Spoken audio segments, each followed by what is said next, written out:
বিশ্বনবী বলতেন, ইদা সাআলতা ফাসআলিল্লাহ, যখন চাইবা আল্লাহর কাছে চাও। কার কাছে? না খাজা বাবা, ল্যাংটা বাবা, বড় হুজুর, মেজো হুজুর, ছোট হুজুর? কার কাছে? সহজ না হিসাবটা? ইদা সাআলতা ফাসআলিল্লাহ, যখন চাইবে তো আল্লাহর কাছে চাও। ওয়া ইদা ইসতাআনতা ফাসতাইন বিল্লাহ, সাহায্যের দরকার, কার কাছে সাহায্য চাবা? কেউ যেটা পারে না পারে কে? কেউ যেটা বোঝে না বুঝে কে? কেউ যেটা দেখে না দেখে কে? পৃথিবীর সবার চোখকে ফাঁকি দিলেও আপনি কি আল্লাহর চোখ ফাঁকি দিতে পারবেন? আল্লাহ ইজ ওয়াচিং ইউ, আল্লাহ সুবহানাহু ওয়া তাআলা ইজ অবজার্ভিং ইউ। আল্লাহ আপনারা দেখছেন। আপনি ঘরের ভেতরে দরজা বন্ধ করে রাত্রিবেলা সুইচ অফ, পর্দা টানিয়ে দিয়েছেন, লাইট অফ, সব বন্ধ, পাপ করেছেন, অন্যায় করেছেন, পৃথিবীর কোনো চোখ দেখে নাই, কাক পক্ষীও টের পায় নাই। টের পেয়েছে কে? ওনার চোখকে ফাঁকি দেয়া যায়? পুলিশের চোখ ফাঁকি দেয়া যায় কি যায় না? পুলিশ আসলেই জনগণের বন্ধু, ঠিক কিনা? আল্লাহ আমার পুলিশ ভাইদেরকে তুমি কবুল করো। তো এই পুলিশের চোখও কিন্তু ফাঁকি দেয়া যায়, যায় না? র্যাবের চোখ ফাঁকি দেয়া যায় না? বিডিআরের চোখ, পরীক্ষার হলে ম্যাজিস্ট্রেটের চোখ, ম্যাজিস্ট্রেট আছেন না এদিকে? আছে দু একজন। তো ম্যাজিস্ট্রেটের চোখও কিন্তু ফাঁকি দেয়া যায়। বিমানবন্দরে যাত্রীরা যখন নামে তখনই জিজ্ঞেস করে কোত্থেকে আসছে, গোল্ড আছে কিনা, বার আছে কিনা, এটা আছে কিনা, ওইটা আছে কিনা। তো এই যে বিমানবন্দরের কাস্টমস অফিসারের চোখ ফাঁকি দিয়ে অনেকে স্বর্ণ নিয়ে আসে, এরকম ডাকাইত আছে না? নেই? তার মানে বিমানবন্দরের কাস্টমস অফিসারের চোখও ফাঁকি দেয়া যায় কি যায় না? তো পুলিশের চোখ ফাঁকি দেয়া যায়, র্যাবের চোখ ফাঁকি দেয়া যায়, বিমানবন্দরের কাস্টমস অফিসারের চোখ ফাঁকি দেয়া যায়, কিন্তু আল্লাহর চোখ ফাঁকি দেয়া যায়? চিল্লায় বলেন, ফাঁকি দেয়া যাবে? এজন্য কেউ যেটা দেখে না দেখে কে? কেউ যেটা শোনে না শোনে কে? কেউ যেটা বুঝে না বুঝে কে? এজন্য চাইবেন কার কাছে? নাকি দয়াল বাবার কাছে? দয়াল বাবা রে দয়া করো আমারে, কি সুন্দর মিলাইছে। দয়াল বাবারে দয়া করো আমারে। দয়াল বাবা আপনার কিচ্ছু করতে পারে না। এটাই হচ্ছে খালেস তাওহীদের ধারণা। তাওহীদ মানে একত্ববাদ, ওয়াননেস অফ গড। স্রষ্টা যে একজন, সবাই আমরা এক কেন্দ্রিক হব, শুধু ওনার কাছে যাবো, ওনার কাছে কাঁদবো, মনের জ্বালা যন্ত্রণা শুধু উনিই পূরণ করতে পারেন, ঠিক কিনা? এটার নাম তাওহীদ। এটার নাম কি? তাওহীদেরই মুর্শিদ আমার মুহাম্মাদের নাম বলো, মুহাম্মাদের নাম। আল্লাহর নাম জপলে বুঝতে পারি আল্লাহরই কালাম, বলো মুহাম্মাদের নাম। ওই নামেরই রশি ধরে যাই আল্লাহর পথে, ওই নামেরই ভেলায় চড়ে ভাসি নূরের স্রোতে, ওই নামের বাতি জেলে দেখি আরশের মুকাম, বলো মুহাম্মাদের নাম। পড়েন, তাওহীদেরই মুহাম্মাদের নাম বলো, মুহাম্মাদের নাম। আল্লাহর নাম জপলে বুঝতে পারি আল্লাহরই কালাম, বলো মুহাম্মাদের নাম। চিল্লায় পড়েন আল্লাহু আকবার। এটার নাম তাওহীদ। আমরা এক আল্লাহ বিশ্বাসী। ইদা সাআলতা ফাসআলিল্লাহ, যখন কিছু চাইতে হবে কার কাছে চাইবেন? যখন বিপদে পড়বেন কার কাছে চাইবেন? আপনার মনের জ্বালা যন্ত্রণা দূর করতে পারে কে? ব্যবসায় সফল হতে চান, আপনারা সফল বানায় দিতে পারে কে? আপনার ছেলে নাই মেয়ে নাই, ছেলে মেয়ে দিয়ে কলিজাটারে ঠান্ডা করতে পারে কে? এজন্য কার কাছে চাবো? আল্লাহ ছাড়া কারো কাছে চাওয়া যাবে? কথা বলেন। আল্লাহ তুমি বুঝার তৌফিক দাও। আর জোরে পড়েন আমিন। এজন্য প্রত্যেক সালাতের পরে আমরা পড়ি রাদিতু বিল্লাহি অবিল ইসলামি অবি মুহাম্মাদিন নবিয়ান ওয়া রাসূলা। আল্লাহর রব হিসেবে পেয়ে আমরা খুশি না বেজার? বিশ্বনবীকে নবী হিসেবে পেয়ে খুশি না বেজার? ইসলামকে ধর্ম হিসেবে পেয়ে খুশি না বেজার? কোরআনকে সংবিধান হিসেবে পেয়ে খুশি না বেজার? আজকের মাহফিলে আসতে পেরে খুশি না বেজার? কম না বেশি? আমরা সবাই খুশি পরিমাণে বেশি আওয়াজ করে পড়েন আল্লাহু আকবার। তাহলে রাদিতু বিল্লাহি রাব্বা, রাদিতু বিল্লাহি, প্রত্যেক সালাতের পরে এই দোয়াটা পড়েন তো, এই দোয়াটা পড়বেন, রাদিতু বিল্লাহি রাব্বা, আমরা আল্লাহকে রব হিসেবে পেয়ে খুশি। কারণ তিনি এমন রব, তিনি আমাদের মনের সব আকুতি জ্বালা যন্ত্রণাকে সমাধান করে দিতে পারেন। চিল্লায় বলেন ঠিক কিনা? তিনি এমন রব, আমরা গোপনে কিছু করলেও তিনি দেখেন, প্রকাশ্যে কিছু করলেও তিনি দেখেন। সূচনাহীন অতীত থেকে তিনি আছেন, শেষহীন ভবিষ্যৎ পর্যন্ত তিনি থাকবেন। চিল্লায় বলেন তিনি কে? এজন্য রাব্বুল আলামিন বলেন, হুয়াল আউয়াল ওয়াল আখির ওয়াল যাহির ওয়াল বাতিন ওয়া হুয়া বিকুল্লি শাইইন আলিম। আল্লাহ বললেন আমি প্রথম, আমি শেষ, আমি প্রকাশ্য, আমি গোপন। ঠিক কিনা? প্রথমে কে? আওয়াজ করে বলতে হবে, প্রথমে কে? প্রথমে আল্লাহ আল্লাহ, শেষেও আল্লাহ আল্লাহ, আকাশে আল্লাহ আল্লাহ, জমিনে আল্লাহ আল্লাহ। চিল্লায় পড়েন, প্রথমে আল্লাহ আল্লাহ, শেষেও আল্লাহ আল্লাহ, আকাশে আল্লাহ আল্লাহ, জমিনে আল্লাহ আল্লাহ। নিখিল জান গাই গুণগান তার নামে গাই, আমরাও গাহি তাআলা হামদে বারি তাআলা, হামদে বারি তাআলা, হামদে বারি তাআলা। চিল্লায় পড়েন আল্লাহু আকবার।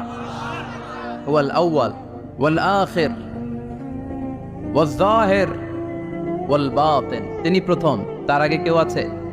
কথা কন। তিনি কবে থেকে আছেন? অনেক সময় আমাদের মাথায় প্রশ্ন জাগে, এই যে আল্লাহ আছে, কবে থেকে আসছে? কবে থেকে উনি? শুরুটা কবে? আল্লাহ বলে আমি সূচনাহীন অতীত থেকে আছি। আমি এমন অতীত থেকে আছি যেই অতীতের কোনো সূচনা নাই। সুবহানাল্লাহ কইবেন না? আবার আমি সীমাহীন ভবিষ্যৎ পর্যন্ত থাকবো। সুবহানাল্লাহ পড়ে। এমন ভবিষ্যৎ যেটা সীমা নাই, এমন অতীত যেটা শুরু হয় নাই, তিনি হচ্ছেন আল্লাহ। চিল্লায় বলেন তিনি কে? এজন্য আমরা বলি রাদিতু বিল্লাহি রাব্বা, রব হিসেবে আল্লাহ তোমারে পেয়ে আমরা খুশি। এজন্য আমাদের ইবাদতের সব জায়গায় এই রবের নামের গুণগান আছে না নাই? আমরা যখন রুকুতে যাই আমরা পড়ি সুবহান রাব্বিয়াল, আবার যখন আমরা সিজদায় যাই আমরা পড়ি সুবহান রাব্বিয়াল আ'লা, রুকুতে গেলে সুবহান রাব্বিয়াল আযীম, আবার যখন সিজদায় যাই তখন আমরা পড়ি সুবহান রাব্বিয়াল আ'লা।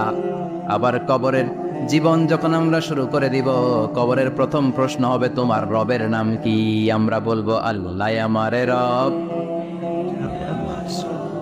আল্লাহ আমারে রব, এই রবি আমার সব, দমে দমে তনু মনে তারি অনুভব। তোমার দুনিয়াতে আমি যেদিকে তাকাই, অথই নেই আমাতে ডুবে আছি সবাই। পাক পাখালির গানে শুনি তসবিহ কলো রব, তসবিহ কলো রব, আল্লাহ আমার রব, এই রবি আমার সব। সুবহানাল্লাহ, কি অসাধারণ কথামালা। আল্লাহ আমার রব, এই রবি আমার সব। আল্লাহ যদি আমার সাথে থাকে পৃথিবীর কোনো শক্তি আমার থামাতে পারবে না। চিল্লায় বলেন ঠিক কিনা? আর এই রবকে যদি তুমি হারাও, রব যদি আমার বিপক্ষে চলে যায়, পৃথিবীর কোনো শক্তি আমার কোনো উপকার করতে পারবে? এজন্য বিশ্বনবী বলতেন ইযা সাআলতা ফাসআলিল্লাহ ওয়া ইযা ইসতাআনতা ফাসতাইন বিল্লাহ। যখন সাহায্য চাইতে মনে চাইবে, সাহায্য চাইবা কার কাছে? আমাদের কোনো গুরুত্বপূর্ণ ঘটনা ঘটলে, গুরুত্বপূর্ণ লাইফ ইভেন্ট ঘটলে, কিংবা আমরা কোনো বিপদে পড়লে সবার আগে আমরা ফেসবুকে শেয়ার দিই, ঠিক না? কথা কন। ফেসবুক অ্যাকাউন্ট নাই কার কার দেখি? এই আল্লাহর ওলিদেরকে একটু দেখে রাখি। মাশাআল্লাহ, অনেকের নাই, অনেকের ফেসবুক অ্যাকাউন্ট নাই। তো এটার ভালো কাজে লাগানো উচিত। যেটাই আমরা করি এটা যেন ইসলামের পক্ষে যায়, ঠিক কিনা? মিন হুসনি ইসলামিল মারই তারকুহু মা লা ইয়ানিহি। ব্যক্তির ইসলামের সৌন্দর্য হচ্ছে যে অনর্থক কাজ ব্যক্তি করবে না। যে কাজে সওয়াব আছে, যে কাজে কল্যাণ আছে, ব্যক্তি শুধু ওই কাজটা করবে। চিৎকার করে বলেন ঠিক কিনা? অনর্থক কাজ করা ঠিক না, অনর্থক কথা বলা ঠিক না, অনর্থক সম্পদ নষ্ট করা ঠিক না, অনর্থক টাইম পাস করা ঠিক না। কারণ মুমিন জানে মা ইয়ালফিযু মিন কাউলিন ইল্লা লাদাইহি রাকীবুন আতীদ। মুমিনের জিহ্বা দিয়ে যা বের হয় তার প্রতিটি শব্দ পাই পাই করে হিসাব নেবে কে? আমাদের জীবনে অনর্থক কথা আছে না নাই? চায়ের দোকানে বসলে অপ্রয়োজনীয় আলাপ, নিজেরও কাজে লাগে না, ফ্যামিলিরও কাজে লাগে না, ইসলামেরও কাজে লাগে না, খালি খোসা খুঁজে ঠেলাঠেলি বাড়ায়। এরকম ডাকাত আছে না নাই? অপ্রয়োজনীয় কথা, অপ্রয়োজনীয় কাজও আছে না নাই এদেশে? দেদারসে মানুষ করে বেড়াচ্ছে অপ্রয়োজনীয় কাজ। হুজুরে পাইলে হাজার হাজার ছবি আছে না নাই? এটা অপ্রয়োজনীয় না? হজে গিয়েছিলাম, কমসে কম 10,000 ছবি তুলছে আমার সাথে হাজিরা। অপ্রয়োজনীয়, প্রয়োজন নাই, এসেছে ইবাদত করতে, হুজুর একটা সেলফি। ইয়াং ছেলেপেলারা সেলফি তুলে বেশি, আর বুঝলাম না আঙ্গুল দুটার এরকম করে রাখে। আমি গেলাম এটা কি? হুজুর ইটস গ্যাংনাম স্টাইল। এটা কি? Gangnam style. এরকম বাঁকা করে থাকবে আর এরকম দুটা ছবি তুলবে। এগুলো অনর্থক। মুমিন ওই কাজ করবে যে কাজটা constructive, fruitful for him, for his family and for the society, যেটা তার নিজের কাজে আসবে, যেটা তার ফ্যামিলির কাজে আসবে, যেটা সমাজের কাজে আসবে। এই কাজগুলো করার দরকার আছে না নাই?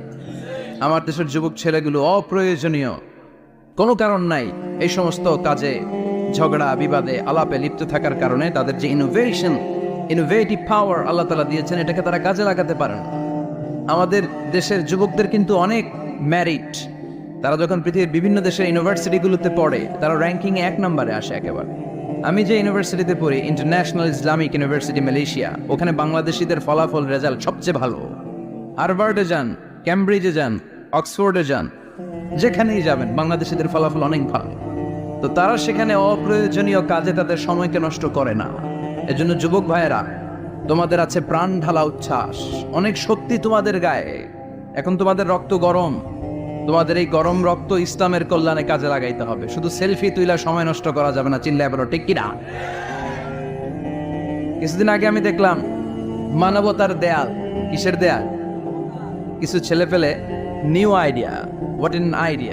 আইডিয়া বের করেছে যে এটার নাম মানবতার দেয়াল। খুব সম্ভবত মসজিদের এক ওয়ালের মধ্যে তারা লিখেছে মানবতার দেয়াল, আর কিছু হ্যাঙ্গার টানিয়ে রেখেছে, আর বলেছে যেটা অপ্রয়োজনীয় রেখে যান, আর যেটা আপনার লাগবে নিয়ে যান। এই যে শীত, প্রচন্ড শীতে অনেকের জ্যাকেট নাই, আমাদের কয়েকটা করে জ্যাকেট, জাম্পার, সোয়েটার, চাদর, মাফলার, অনেকের একটাও নাই, আছে না নাই? তারা দেয়ালের নাম দিয়েছে মানবতার দেয়াল। এখানে আপনার অতিরিক্ত পুরান জ্যাকেট থাকলে রেখে যান। তো অনেকে পুরান জ্যাকেট, মাফলার, চাদর ওখানে ঝুলিয়ে রেখে গিয়েছে। আবার লিখে দিয়েছে যার লাগবে তিনি নিয়ে যান। যার মাফলার নাই, যার জ্যাকেট নাই, চাদর নাই, তারা এসে নিয়ে যাচ্ছে। এটা একটা সুন্দর আইডিয়া না?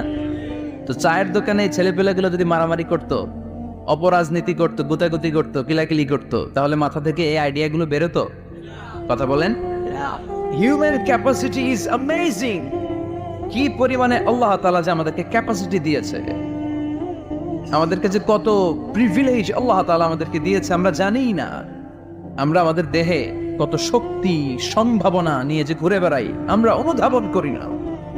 এজন্য সময়গুলোর কাজে লাগাও। কিন্তু আফসোসের সাথে লক্ষ্য করা যাচ্ছে যুবকদের চরিত্রকে ধ্বংস করে দেওয়ার জন্য যে কয়েকটা হাতিয়ার আছে, সবগুলো বাংলাদেশে আছে না নাই? ইয়াবা আছে না নাই? ফেন্সিডিল আছে না নাই? হিরোইন আছে না নাই? মারিজুয়ানা আছে না নাই? এই ফেন্সিডিল, ইয়াবা আগে শুনতাম ইউনিভার্সিটির ছেলেরা খাইতে, এরপরে নাইমে আসলো কলেজে, এরপরে হাই স্কুলে, এখন প্রাইমারি ছেলেদের হাতেও ইয়াবা ঢুকছে। চিল্লা এখন ঠিক কিনা? দেশের যুব সমাজ আজকে কোথায়? পর্নোগ্রাফি, এক একটা মোবাইল এক একটা হিন্দি সিনেমার কারখানা। ইন্ডিয়ান নায়িকাদের কোমর দোলানো ডান্স আছে না নাই?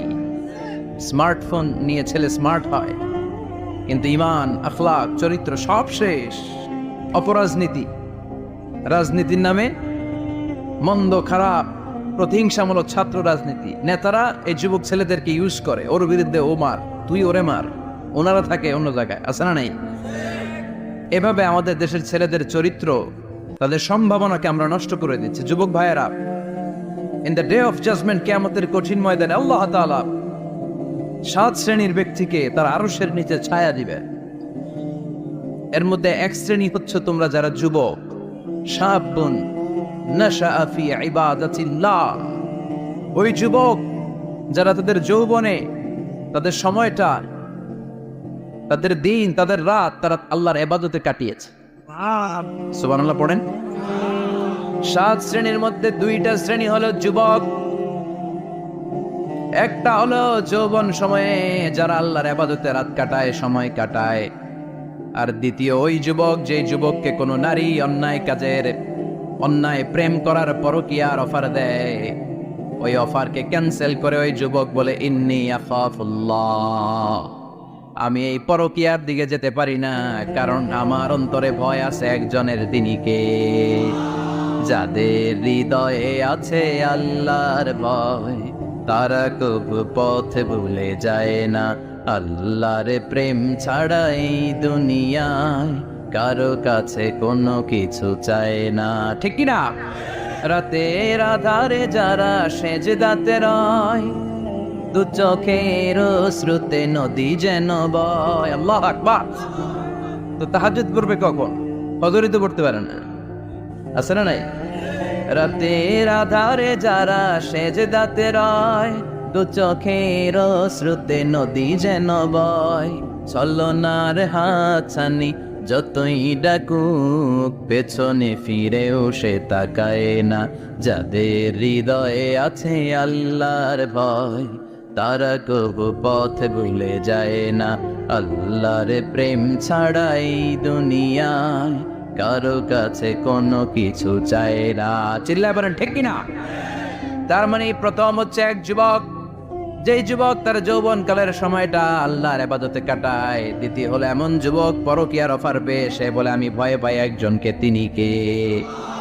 এজন্য যুবক, তোমার অন্তর আল্লাহর ভয় থাকতে হবে। তোমার সময়টা এমনি কাটানো যাবে না, ইবাদতে কাটাতে হবে, ঠিক কিনা? এজন্য আমরা নামাজের পরে বলি রাদিতু বিল্লাহি রাব্বা, আল্লাহকে রব হিসেবে পেয়ে আমরা খুশি। তারপরে বলি অবিল ইসলামি দীনা, ইসলামকেও দিন হিসেবে পেয়ে আমরা খুশি না বেজার? কথা কন, খুশি না? আপনি খুশি হইলে আপনার লাভ, খুশি না হইলে আপনার লস। ইসলামের বিজয়কে সমুন্নত করবে কে? ইসলামের পতাকা পথ পথ করে হোয়াইট হাউসের উপরও একদিন ঝুলবে। চিল্লায় বলেন ঠিক কিনা? আল্লাহ বলেন খবরদার, ফু দিয়ে ইসলামের বাতি তোরা নিভাতে পারবি না। ইউরিদুনা লিউতফিউ নূরাল্লাহি বিআফওয়াহিহিম ওয়াল্লাহু মুতিম্মু নূরিহি ওয়ালাউ কারিহাল কাফিরুন। ইসলাম বিরোধীরা চায় মুখের ফুৎকারে ইসলামের বাতিকে নিভিয়ে দিতে। আল্লাহ বলে খবরদার, ষড়যন্ত্র করে লাভ নাই, ইসলামের বিজয় আমি নিশ্চিত করে দেব। স্যামুয়েল হ্যান্টিংটন একটা বই লিখেছে, দ্য ক্লাশেস অফ সিভিলাইজেশন। এই বইতে তিনি বলেছেন এই যে সভ্যতার সংঘাত, এত সভ্যতা, চায়না সভ্যতা, আর্য সভ্যতা, বৈদিক সভ্যতা, সিন্ধু সভ্যতা, মহেঞ্জোদারো সভ্যতা, ইরাকীয় সভ্যতা, মিশরীয় সভ্যতা, একটার পর একটা সভ্যতা পৃথিবীতে এসেছে, একটার পর একটা সুপার পাওয়ার। এখন সুপার পাওয়ার হচ্ছে ইউনাইটেড স্টেটস অফ আমেরিকা, ধারণা করা হচ্ছে এরপরে চায়না হবে সুপার পাওয়ার, আবার অনেকে বলছে এরপরে ইন্ডিয়া হবে সুপার পাওয়ার। এভাবে একটার পর একটা সুপার পাওয়ার যাওয়ার পরে সর্বশেষ যে সুপার পাওয়ারটা পৃথিবীর বুকে মাথা উঁচু করে দাঁড়িয়ে থাকবে সেটার নাম হচ্ছে ইসলাম। সেটার নাম কি? তার নমুনা গোটা বিশ্বব্যাপী আছে না নাই? ইসলামকে যত দমাইতে চায় এটা আরো উপরের দিকে ওঠে। সুবহানাল্লাহ কইবেন না? ইসলামের বৈশিষ্ট্য হচ্ছে চারা বীজের মতো। চারা বীজ তো আপনারা চিনবেন, নিমসালের মানুষ। বীজ, ইসলাম হচ্ছে বীজের মতো। ইসলামের শত্রুরা ইসলামকে মাটিতে গেড়ে দিতে চায়, কিন্তু ইসলাম হচ্ছে বীজের মতো, চারা বীজ। চারা বীজ মাটিতে গেড়ে দিলে কি হয়? কথা কন, আরো গজিয়ে ওঠে, মাটি ফেড়ে উপরের দিকে উঠে চিৎকার করে বলেন ঠিক কি না? ইসলাম হচ্ছে টিউবের মতো। টিউব, পুকুরে যারা নতুন সাঁতার কাটতে যায় ডুবে যাতে মারা না যায়, টিউব নিয়ে সাগরের মধ্যে নামে। এই টিউবকে যত আপনি পানির নিচে ডুবাতে চাইবেন, টিউব আর উপরের দিকে ভেসে ভেসে উঠে। সুবহানাল্লাহ পড়ে। ইসলামরে তো ওরা চিনে নাই। ইসলাম হচ্ছে চারা বীজের মতো। ইসলাম হচ্ছে টায়ারের টিউবের মতো। এটার যতই নিচের দিকে নামাইতে যায়, এটার বৈশিষ্ট্য হচ্ছে এটার ধাক্কা মারলে এটার উপরের দিকে ওঠে। সুবহানাল্লাহ কইবেন না? গোটা বিশ্বব্যাপী আজকে ইসলামের গণজোয়ার, হাজার হাজার লোক কালিমা পড়ে মুসলমান হচ্ছে। গত কিছুদিন আগে আফ্রিকাতে এক লোক এক গ্রামের কয়েক হাজার মানুষকে এক ময়দানে দাঁড় করিয়ে একসাথে শাহাদাতের বাণী পাঠ করিয়ে মুসলমান বানায় ফেলছে। এই আফ্রিকার বুকে এতদিন আমেরিকার কাজ ছিল, এটারে বলে Tansir, Christian missionary. Lakh lakh dollar দিয়ে আফ্রিকার দেশগুলোর মধ্যে গরিব গরিব মুসলমানগুলোরে তারা নাসারা বানাতো। এই বিষয়টা যখন মুসলিম স্কলারদের নজরে এলো, এখন গোটা বিশ্বের সব মুসলিম স্কলাররা আফ্রিকায় যে ইসলামের দাওয়াতকে প্রচার করে দিচ্ছে। গ্রামকে গ্রাম খ্রিস্টান সম্প্রদায় লা ইলাহা ইল্লাল্লাহ মুহাম্মাদুর।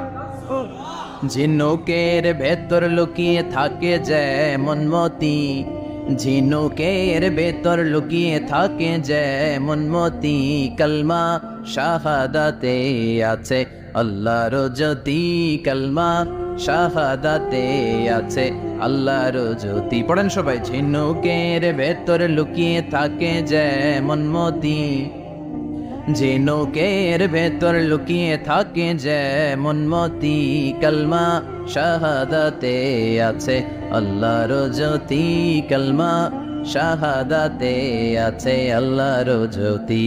ঠিক কি না? এই জ্যোতি যদি একবার কারো হৃদয়ের মধ্যে স্থান করে নেয়, এই নুরানি আলোর ছোটা যদি কারো হৃদয়ের মধ্যে জায়গা দখল করে নেয়, পৃথিবীর কোনো মতাদর্শ তার অন্তরের মধ্যে আর থাকতে পারে? গ্রামকে গ্রাম আফ্রিকাতে এখন কালিমা পড়ে পড়ে মানুষ মুসলমান হয়ে যাচ্ছে। সুবহানাল্লাহ পড়ে। একদিন আমেরিকার হোয়াইট হাউসের উপরেও কালিমার লা ইলাহা ইল্লাল্লাহর পতাকা পতপত করে উড়বে। চিল্লায় বলেন ঠিক কি না? এজন্য আমরা বলি ওয়াবিল ইসলামি দীনা, ইসলামকে ধর্ম হিসেবে পেয়ে আমরা খুশি না বেজার? ইউরোপ আমেরিকাতে মসজিদের সংখ্যা বাড়ছে, দাওয়াতি কাজের সংখ্যা বাড়ছে, এমনকি হার্ভার্ড ইউনিভার্সিটিতে, অক্সফোর্ডে, ক্যামব্রিজের ভেতরে, MIT, Massachusetts institute of technology, সায়েন্সে যারা পড়ে এদের স্বপ্ন এমআইটির ভিতরে ইসলাম ঢুকে গেছে। এজন্য ইসলামের আলোকে কেউ নিভিয়ে দিতে পারবে? ইসলামের গতিকে কেউ থামিয়ে দিতে পারবে? এটা অসম্ভব। এজন্য ইসলামের বিজয় সুনিশ্চিত। আমরা যারা লেগে থাকতে পারবো, আমাদের কপালকে উজালা করে দিবে কে? আর বিরোধিতা যারা করব তাদের সব শেষ, দুনিয়াও শেষ, আখিরাতও আমও শেষ, সালাও। এজন্য আমরা বলি রাদিতু বিল্লাহি রাব্বা, আল্লাহ তোমার রব হিসেবে পেয়ে আমরা বড্ড খুশি। ওয়াবিল ইসলামি দীনা, ইসলামকে ধর্ম হিসেবে পেয়ে আমরা খুশি। ওয়াবি মুহাম্মাদিন রাসূলা, বিশ্ব নবীকে রাসূল হিসেবে পেয়েও আমরা খুশি না বেজার? এমন রাসূল, গোটা বিশ্বের শ্রেষ্ঠতম রাসূল, শ্রেষ্ঠতম ব্যক্তিত্ব, যার কাছ থেকে পজিটিভ কোনো জিনিস ছাড়া নেগেটিভ কোনো জিনিস প্রকাশিত হয় নাই। সব ইতিবাচক, always come back positive, not go back negative. সবসময় পজিটিভ বলতেন, পজিটিভ ভাবতেন, পজিটিভ কাজ করতেন। কোনো নেগেটিভ, নেতিবাচক কোনো কিছু বিশ্বনবীর জীবনে খুঁজে পাওয়া যায় না? চিল্লায় বলেন খুঁজে পাওয়া যায়? As a father, as a husband, as a commander, as a lawyer, as a reformer of the society, Muhammad is the superman of the world. গোটা বিশ্ব এখন তাকে সুপারম্যান ভাবতেছে, বস অফ দ্য অল বসেস। পৃথিবীতে যত বস এসেছে সব বসের সবচেয়ে বড় বস হচ্ছে বিশ্বনবী মুহাম্মদ সাল্লাল্লাহু। এজন্য আমরা বলি আবি মুহাম্মাদিন রাসূলা, আল্লাহকে রব হিসেবে পেয়ে আমরা যেমন খুশি, ইসলামকে ধর্ম হিসেবে পেয়ে তেমন খুশি, বিশ্বনবীকেও রাসূল হিসেবে পেয়ে খুশি না বেজার? কথা কন। এই বিশ্বনবীর ভালোবাসা যদি অন্তরে না থাকে, জান্নাতে ঢোকা যাবে নাকি? আল্লাহর ভালোবাসা, বিশ্বনবীর ভালোবাসা অন্তরে থাকার দরকার আছে না নাই? আল্লাহকে যে পাইতে চায়, হযরতকে ভালোবেসে, আরশ কুরসি লৌহ কালাম না চাইতে পেয়েছে সে। হযরতকে ভালোবেসে, আরশ কুরসি লৌহ কালাম না চাইতে পেয়েছে সে। চিল্লায় বলেন ঠিক কি না? নবীর ভালোবাসা অন্তরে থাকতে হবে। তাহলে তিনটা জিনিসের ঘোষণা আমরা দেই নামাজের পর।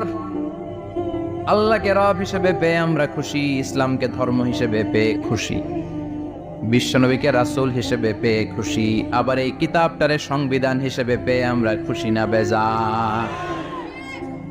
এটার আলোকে আমাদের সমাজ প্রতিষ্ঠিত হোক, মদিনার সমাজ হোক, সোনালী সমাজ হোক, আলোকিত সমাজ হোক, আমরা চাই কি চাই না? এই কোরআনের আইন দিয়ে আমার দেশ চলুক, আমরা চাই কি চাই না? এই কোরআনে ধর্ষকদের বিচার আছে না নাই? অবিবাহিত ধর্ষক হলে 80 ব্যাট, 100 ব্যাট, আর যদি বিবাহিত ধর্ষক হয় ডেথ পেনাল্টি।